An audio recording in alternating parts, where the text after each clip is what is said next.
They've tried, haven't they? They told you that you'd never amount to anything. The ones who saw you fall and breathed a sigh of relief. They smiled to your face while secretly praying you'd stay right where you were. Small, limited, predictable. They tried to hold you back, and for a while it worked. Not because they were powerful, but because you believed them. You soaked up their doubt like a sponge soaks up poison. You carried their fears as if they were your own. You dimmed your own light so they wouldn't feel insecure. But here's what they never counted on. You're still here, breathing, watching, and burning just beneath the surface. The fire they tried to put out, it didn't die. It just went underground. It learned to thrive in the darkness. It became something they can no longer recognize or control. Niccolò Machiavelli understood this fire. He dedicated his life to studying power, not the loud, obvious kind, but the quiet, strategic power that moves through the shadows. He watched men rise and fall. He saw how empires crumbled, not from outside attacks, but from weakness within. His books contain a code, a psychological blueprint for becoming untouchable. Not cold, not cruel, but untouchable. The kind of person who can be insulted without flinching, rejected without breaking, and betrayed without losing their path. This isn't about revenge. It's not about becoming heartless. It is about finally accepting a truth most people spend their lives running from. The people who hurt you never had the power to break you. You gave them that power. And tonight you are taking it back. But before we continue, understand this. What you're about to hear isn't meant to be comfortable. It will challenge you. It will ask the questions you've been avoiding and expose the patterns you've been hiding. By the end, you'll either walk away unchanged, or you will never be the same again. Let's begin. Here's the ugly truth no one wants to say out loud. Most people are prisoners. Not of their circumstances, not of their environment, and not even of those who have wronged them. They are prisoners of a version of themselves that was never real to begin with. They built their identity on what other people expected. They shaped their dreams based on what seemed acceptable. They buried their deepest desires because someone once told them they were too much, too different, or just plain wrong. So they walk through life wearing invisible chains, wondering why everything feels so heavy. Machiavelli saw this with terrifying clarity. He wrote that men are enslaved not by tyrants, but by their own need for approval. He knew the most effective form of control isn't violence, it's dependency. The moment you need someone else's validation to feel worthy, they own you. If you need someone else's approval to act, you've already lost. If your choices are all about dodging criticism, you're not free. And the worst part? The people holding your chains often don't even know they're doing it. They're just living out their own fears, projecting them onto you. And you soaked it all up because you were young and didn't know any better. But you're not a kid anymore. And now, you know better. The real question is, what are you going to do about it? Machiavelli once said that a man who tries to be good all the time will be ruined among so many who are not good. This isn't a pass to be a bad person. It's a wake-up call.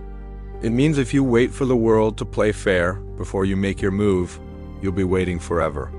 The world isn't fair. People will try to hold you back, not because they're evil, but because your growth highlights their stagnation. Your courage exposes their fear.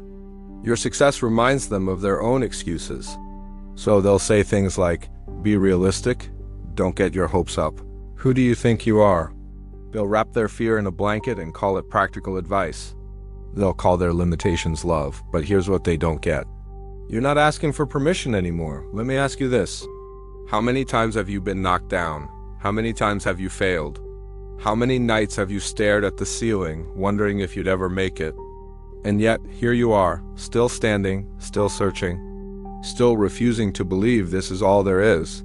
Do you realize what that makes you? It makes you unbreakable.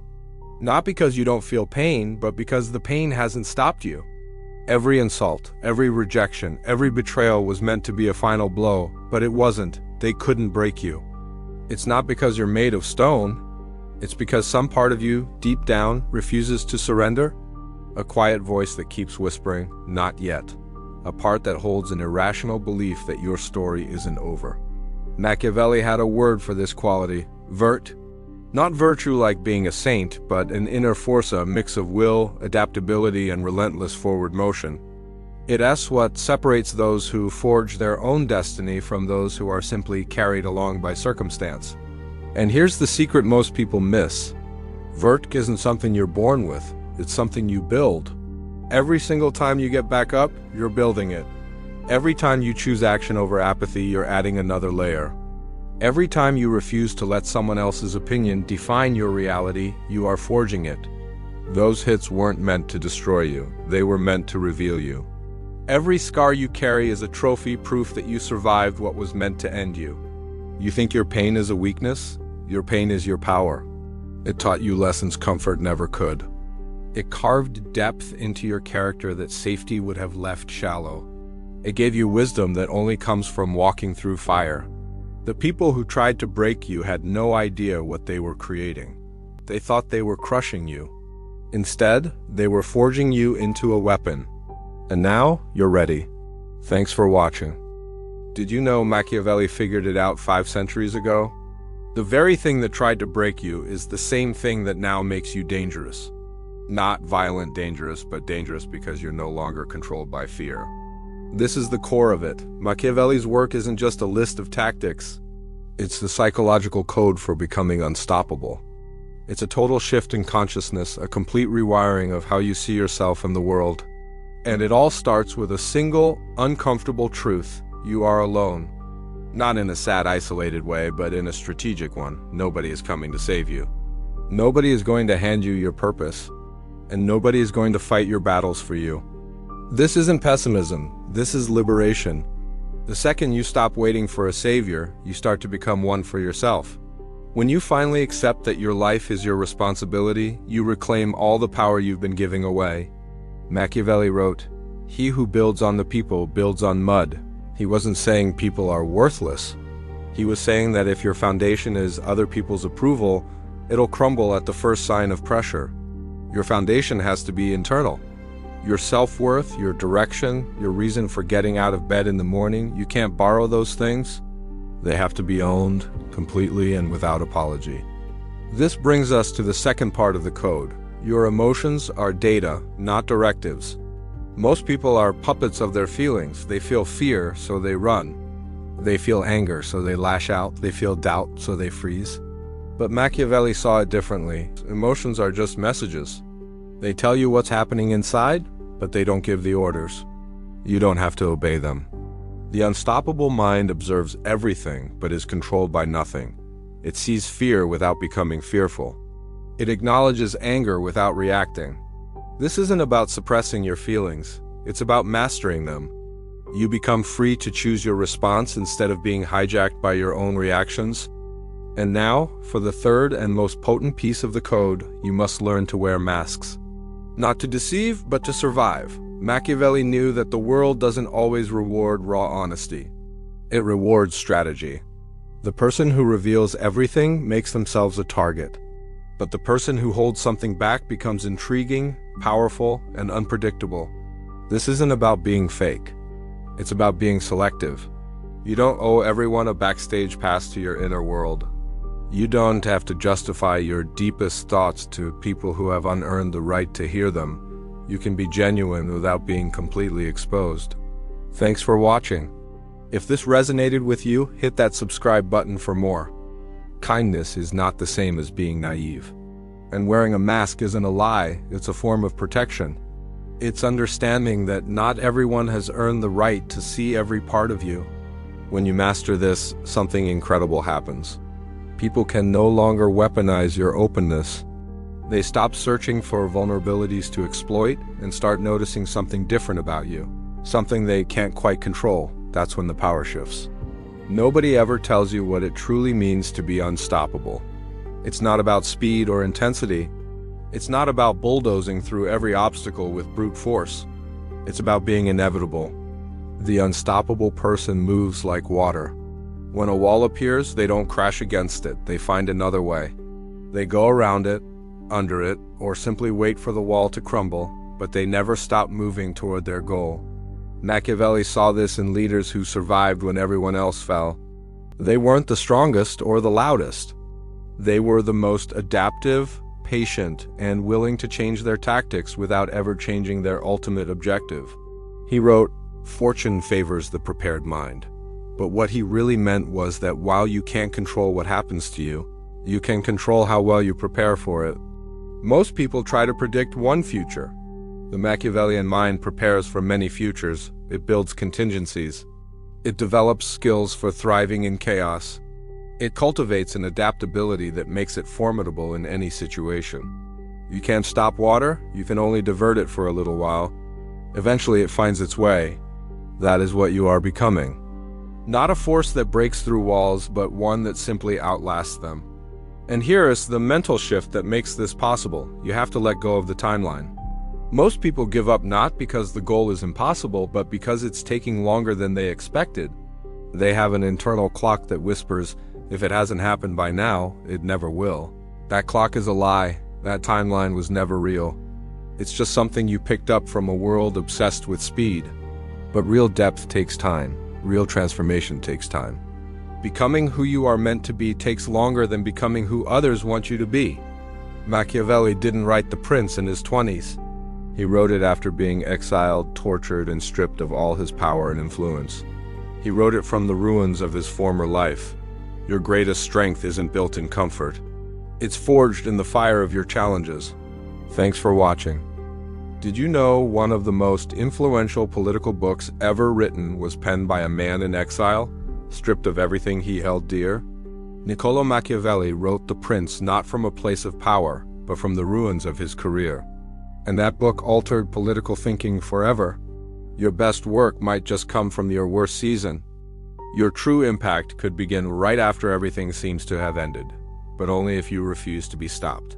Not by failure, not by time, and not by others who claim you should have succeeded by now. You are not behind, you are in formation. So, how do you make this real? How do you apply Machiavelli's hidden code to your own life? First, you audit your dependencies. Write down every single person, outcome, and external situation you think you need to feel okay. That's your list of chains? That's where your power is leaking. Ask yourself, what would happen if I lost this? Not to be morbid, but to prepare and to detach from anything outside your control. The person who needs nothing external to feel whole cannot be broken. Second, you shrink your reaction time. Every time something triggers you, find the space. That gap between stimulus and response. At first, that gap will feel non-existent. You'll react before you even know you had a choice. But with practice, the space gets bigger. In that gap is your power. The power to choose silence over an outburst, observation over assumption, strategy over survival mode. Third, you practice strategic invisibility. Stop announcing your moves. Stop talking about your process. Stop trying to prove your worth to people who didn't ask. Let your results do the talking. Let your silence confuse those who expected your noise. Let your absence create a presence stronger than your attendance ever could. The world is addicted to exposure, but the most powerful moves happen off stage, in the quiet hours of unseen discipline, in the choices no one claps for. Fourth, you build your inner council. Not just people, though having a few who sharpen you helps. I'm talking about the voices, the thinkers who came before you and left maps behind. Machiavelli is one. Marcus Aurelius on discipline, Robert Greene on strategy, Carl Jung on the shadow. These aren't just books. They are mirrors. They show you the parts of yourself you've been avoiding. Make friends with them. Go back to them when you're weak. Let their words recalibrate your mind when the world tries to warp it. The fifth and most crucial step, commit to the long game. Not the applause, not the shortcut, not the viral moment, but the long, slow, invisible construction of something unshakable. Something that doesn't need external validation because it's built on internal truth. This is the Machiavellian path. Not for dominance, not for cruelty, but for sovereignty, the total ownership of your own mind, your direction, and your fire. So you're here at the end, but this is really the beginning. You've heard the code, you've seen the pattern. Now the only question left is, will you use it? Because knowledge without application is just entertainment. You can watch this, feel something, and then go right back to the same patterns tomorrow morning. Or you can decide right now that something has shifted. That the person who started this video is not the person who is leaving it. They couldn't stop you because you were no longer standing still. They couldn't break you because you'd already rebuilt yourself, stronger, wiser, and quieter. They can't stop you because you stopped asking for permission. The code isn't complicated. Own yourself. Master your reactions, move in silence, prepare for anything. Attach to nothing. That's it. That's the architecture of the untouchable. Machiavelli knew this 500 years ago, and now, so do you. The question is, what will you do with the next 500 days? Will you build, or will you go back to the chains? If anything here resonated, leave a comment below saying, I am unbreakable. Not for me, but as a declaration to yourself, a marker for this moment. And if you're not ready to say it out loud yet, that's okay. Just remember this, the fire is still there, it never left. It was just waiting for you to stop apologizing for the heat. Now, burn. If this has sharpened something in you, stick around. Subscribe for more clarity, not just inspiration.